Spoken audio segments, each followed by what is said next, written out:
வணக்கம் அன்பர்களே. இன்றைய பதிவு 2024 வருடத்திற்குரிய குரு பெயர்ச்சி பலன்கள். பொதுவாக குரு என்பவர் தனக்காரகர், குழந்தை செல்வத்துக்கு அதிபதி, அனைத்து விதமான சுப காரியங்களை செய்யக்கூடிய காரிய கர்த்தா, கடவுளினுடைய அனுகிரகத்துக்கு சொந்தக்காரரான இந்த குரு பகவான் பெயர்ச்சியானது வருகின்ற மே மாதம் 1ஆம் தேதி நடைபெற இருக்கிறது. அதன்படி பார்க்கும் பொழுது குரு பகவான் மேச மனையிலிருந்து ரிஷப மனைக்கு பெயர்ச்சியாகிறார். அந்த ரிஷப மனை என்பது கால சக்கரத்தினுடைய 2வது வீடு, அதாவது தனஸ்தானம், குடும்பஸ்தானம், வாக்குஸ்தானத்தில் வந்து அமர்ந்து கொண்டு தனம் சார்ந்த விஷயத்தில் ஏற்றத்தையும் குடும்பத்தை அமைத்து கொடுக்கக்கூடிய நிகழ்விலும் தன்னுடைய பேச்சு வாக்கு பழிதம் கொடுக்கக்கூடிய வகையில இந்த குரு பெயர்ச்சியானது அமைய இருக்கிறது அப்படின்னு சொல்லலாம். அப்ப குரு பார்த்தால் கோடி நன்மை என்கின்ற விதத்தில் அந்த ரிஷப மனையில் இருக்கின்ற குரு பகவான் கன்னி மனையையும் விருச்சிக மனையும் மகர மனையையும் பார்த்து அந்த இடத்தை புனிதப்படுத்த போகிறார். அப்போ ரிஷப வீட்டில் இருக்கின்ற குரு பகவானால இந்த 12 ராசியினருக்கும் என்ன மாதிரியான பலன்கள் என்பதை டீட்டெயிலாக நம்ம இப்ப பார்க்க இருக்கிறோம். கும்பராசி அன்பர்களே, இந்த 2024 வருட குரு பெயர்ச்சியால மிகப்பெரிய மாற்றங்களையும் திருப்பங்களையும் சந்திக்கக்கூடிய ஒரு ராசி அப்படின்னா அது கும்பராசினரை சொல்லணும். ஏன்னா குரு பகவான் இந்த பெயர்ச்சியில 4ஆம் இடம் என்கின்ற சுகஸ்தானத்துல வந்து அமர்கிறார். அப்ப 4ஆம் இடம் என்பது என்ன? சுகஸ்தானம், தாய், வீடு, வண்டி, வாகனத்தை குறிக்கக்கூடிய ஒரு இடம். அப்போ முதல்ல தாயினுடைய சார்ந்த விஷயங்கள், இருந்து வந்த விஷயங்கள், அதாவது தாயினுடைய உடல்நலம் சார்ந்த விஷயங்கள் அல்லது தாயினுடைய சொத்து சம்பந்தப்பட்ட விஷயங்கள், இது எல்லாமே தீர்த்து வைக்கக்கூடிய ஒரு நல்ல குரு பயிற்சியாக அமைகிறது. அதே சமயத்தில் ஒரு இடம் வாங்கணும் என்று ஆசைப்பட்டு கொண்டிருந்தவர்களுக்கு இடம் வாங்கக்கூடிய அமைப்பு, ஒரு காசு இருக்கு, அதை என்ன பண்ணலாம், ஒரு அசையா சொத்துக்களை வாங்கக்கூடிய யோகம் என்பது இருக்கிறது. ஆனா எப்போ ஒரு இடத்தை வாங்கினாலும், ஏன்னா இப்போ உங்களுக்கு ஜென்ம சனி ஓடிக்கொண்டிருக்கிறதுனால மனக்குழப்பத்தை ஏற்படுத்தும்.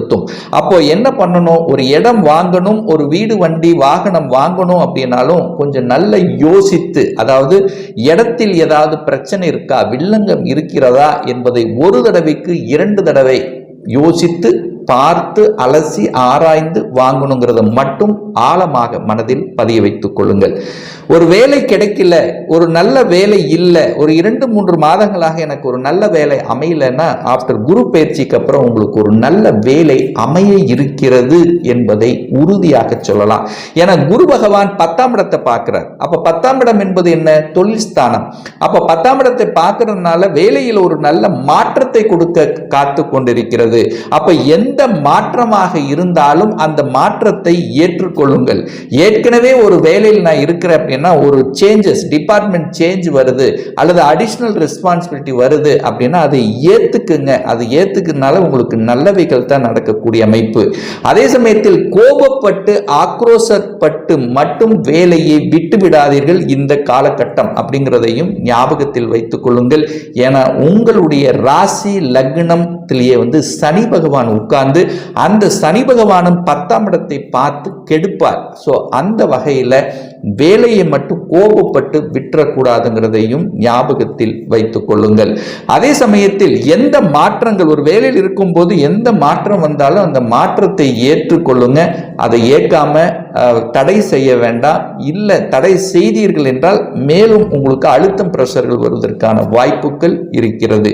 அப்போ 4ஆம் இடத்திலிருந்து எங்க பார்க்கிறார்? 8ஆம் இடத்தை பார்க்கிறார். அப்ப 8ஆம் இடம் என்பது ஒரு வலி, வேதனை, துக்கம், துயரம், அசிங்கம், அவமானம் என்று சொல்லக்கூடிய அந்த 8ஆம் இடத்தை பார்க்கிறார். ஆனாலும் அந்த 8ஆம் இடம் என்பது திடீர் அதிர்ஷ்டத்தை கொடுக்கக்கூடிய இடமும் அந்த 8ஆம் இடம் தான். அப்ப எதிர்பாராத விதத்தில் திடீர் அதிர்ஷ்ட வாய்ப்புகள் கிடைக்கும். என்ன அதிர்ஷ்ட வாய்ப்புகள்?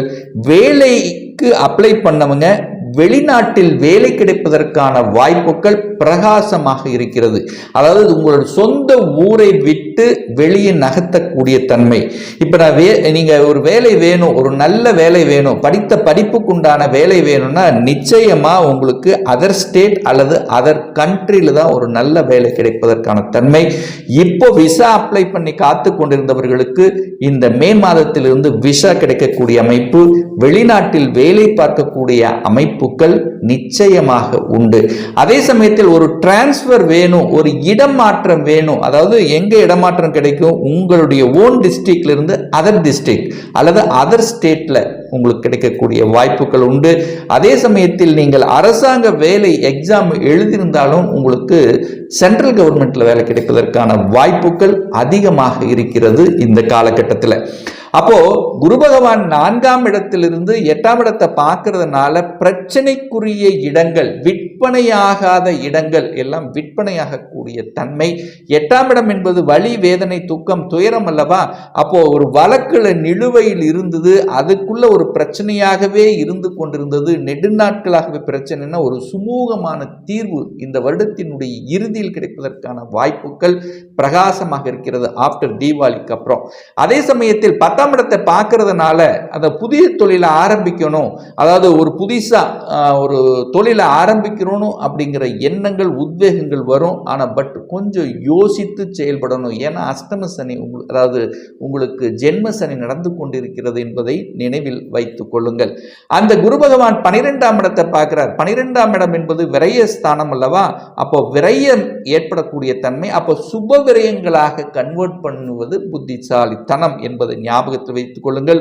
ஒரு சிலர் படிப்புக்காக வெளிநாட்டுக்கு செல்லக்கூடிய யோகம், வெளிநாட்டில் போய் படிக்கக்கூடிய தன்மை, அல்லது இந்த கும்பராசி அன்பர்களுக்கு தன்னுடைய ஓன் டிஸ்ட்ரிக்டை விட்டு அதர் டிஸ்ட்ரிக்ட்ல படிக்கக்கூடிய தன்மை, அல்லது அதர் ஸ்டேட்ல போய் இருக்கக்கூடிய தன்மை, ஹாஸ்டல்ல இருக்கக்கூடிய தன்மை.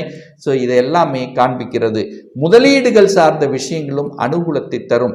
12ஆம் இடம் என்பது வெளிநாட்டில் அங்கேயே செட்டில் ஆகக்கூடிய தன்மை அல்லவா? அப்ப ஏற்கனவே வெளிநாட்டில் இருக்கின்ற இந்த கும்பராசி என்பர்கள் அங்க வெளிநாட்டிலேயே செட்டில் ஆகக்கூடிய யோகம் என்பது ஆஃப்டர் தீபாவளிக்கு அப்புறம் உங்களுக்கு சிறப்பாக இருக்கிறது அப்படிங்கிறத சொல்லலாம். 2ஆம் இடத்துல ராகு உட்கார்ந்திருக்கார், தனஸ்தானத்தில் ராகு உட்கார்ந்திருக்கார். அப்போ தனம் கையாளுகின்ற வகையில கொஞ்சம் கவனம், எச்சரிக்கையாக இருக்கணும். முன்பின் தெரியாதவர்களுடன் பணத்தை கொடுத்து அல்லது ஒரு சொந்த தொழிலை, ஒரு கூட்டு தொழில் நடத்துறேன் அப்படின்னு சொல்லி ஏதாவது ஒரு ரூபத்தில் உங்களுக்கு தொந்தரவு வருவதற்கான வாய்ப்புகள். அப்போ பணம் கையாளுகின்ற விஷயத்தில் கவனம். அதே சமயத்தில் குடும்பம் சார்ந்த விஷயத்தில், அதாவது கணவன் மனைவி சார்ந்த விஷயத்தில் மற்றவர்களுடைய குறுக்கீடு உங்களுடைய குடும்ப விஷயத்தில் வராமல் பார்த்துக் கொள்வதும், நீங்க மற்றவர் குடும்ப விஷயத்துக்கு போகாமல் இருப்பதும், யாருக்கும் ஜாமீன் கையெழுத்து போடாமல் இருப்பதும் இந்த காலகட்டம் உங்களுக்கு உகந்தது அப்படிங்கிறத ஸ்ட்ராங்கா மைண்ட்ல வச்சுக்குங்க. 5ஆம் இடம், அப்போ குழந்தைகளை பற்றிய தன்மை எப்படி இருக்கும்? குழந்தைகள் என்ன நினைக்கிறார்களோ, கடந்த 2 வருடங்களாக எதை நினைத்து எதை படிக்கணும் அப்படின்னு ஆசைப்பட்டு கொண்டிருந்தார்களோ அந்த ஆசைகள் அனுபவிக்கக்கூடிய தன்மை, அந்த ஆசைகளை அடையக்கூடிய தன்மை. என்ன படிக்கணும், ஏன்னா கஷ்டப்பட்டு தான் படித்திருப்பீங்க, மனம் கஷ்டப்பட்டு.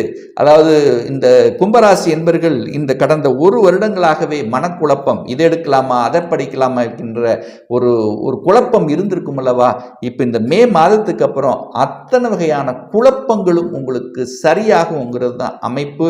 அதே சமயத்தில் தந்தையின் மூலமாக நல்ல பல அனுகூலங்கள், மேன்மைகள் கிடைக்கக்கூடிய தன்மை. எதிரி தொல்லை, கடன் தொல்லை இருக்கும். ஆனால் கடன் சார்ந்த விஷயத்தில் ரொம்ப ரொம்ப கவனமாக இருக்கணும். தன்னுடைய கெப்பாசிட்டிக்கு மேலே கடன் போகாமல் பார்த்து கொள்வது உங்களுக்கு சிறப்பு. எதிர்ப்பு பகை இருக்கும். அப்போ எதிரிகளை சார்ந்த விஷயமாக இருந்தாலும் தேவையில்லாத விஷயத்துக்கு, வம்பு வழக்கு சம்பந்தப்பட்ட விஷயத்துக்கு போகாமல் இருப்பதும் உங்களுக்கு அனுகூல மேன்மையை தரும். சனி பகவான் உங்க ராசியில இருந்து 7ஆம் இடத்தை பார்க்கிறார்ல, சில வகையில திருமண தடைகளை உங்களுக்கு கொடுக்கும். திருமணம் சார்ந்த சுப காரியங்களை செய்வதற்கு ஏது அப்படின்னா இந்த தீபாவளிக்கு அப்புறம் உங்களுக்கு சிறப்பை ஏற்படுத்தி கொடுக்கும். ஏன்னா அதுக்கு முன்னாடி பார்த்தீங்கன்னா ஏதோ ஒரு வகையில சின்ன சின்ன தடங்கல்கள் வந்து கொண்டிருக்கும். ஆனாலும் ஒரு நல்ல தசா புத்தி உங்களுக்கு நடக்குமேயானால் பெரிய பாதிப்பை ஒன்றும் ஏற்படுத்த போவதில்லை. அதே சமயத்தில் பார்த்தீங்கன்னா ஒரு சிலர் உயர்கல்வி படிப்பதற்காக, அதாவது ஒரு டிகிரி முடிச்சிட்டேன், உயர்கல்வி படிக்கணும் அப்படிங்கிற எண்ணம் ஏற்படும். அந்த உயர்கல்வி படிக்கக்கூடிய யோகங்கள், அதே சமயத்தில் ரிசர்ச் சம்பந்தப்பட்ட துறையில் புதிய அனுகூல மேன்மைகள். ஏன்னா கடந்த 1.5 வருடங்களாக ரிசர்ச்சில் இருப்பவங்களை பார்த்தீங்கன்னா ஒரு மென்டல் ஸ்ட்ரெஸ்ஸை கொடுத்துருக்கோம். இப்போ இந்த குரு பயிற்சிக்கு அப்புறம் அந்த ஸ்ட்ரெஸ் விலகி ஒரு புதிய கண்டுபிடிக்கக்கூடிய தன்மையும் இந்த காலகட்டம் உங்களுக்கு சிறப்பை ஏற்படுத்தி கொடுக்கும்.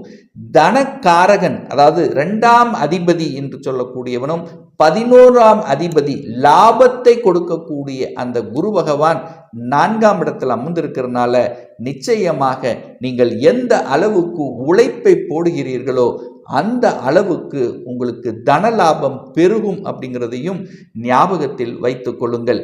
கேது பகவான் 8ல் உட்கார்ந்துருக்கார் அல்லவா, இது சரி இது தப்பு அப்படிங்கிறது உங்களுடைய உள்ளுணர்வு உங்களுக்கு காமித்து கொடுக்கும்.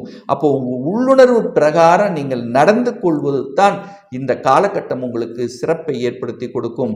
ஒரு நல்ல தெய்வ வழிபாடு இந்த குரு பயிற்சினால குருவினுடைய அருளை பெறணும், உங்களுக்கு ஒரு நல்ல சுகஸ்தானம் வலுப்பெறணும் அப்படின்னா ஒவ்வொரு வியாழக்கிழமை என்று தட்சிணாமூர்த்தியை சென்று வழிபடுவதும், ஒரு முறை இந்த வருடத்தில் ஒரு முறையாவது திருச்செந்தூர் சென்று அங்கு முருகப்பெருமானை வழிபட்டு வரும்போது நிச்சயமாக உங்க மனதில் என்னென்ன ஆசைகள் இருக்கிறதோ அந்த ஆசைகள் நிறைவேறுங்கிறதுல எந்தவித மாற்று கருத்தும் கிடையாது.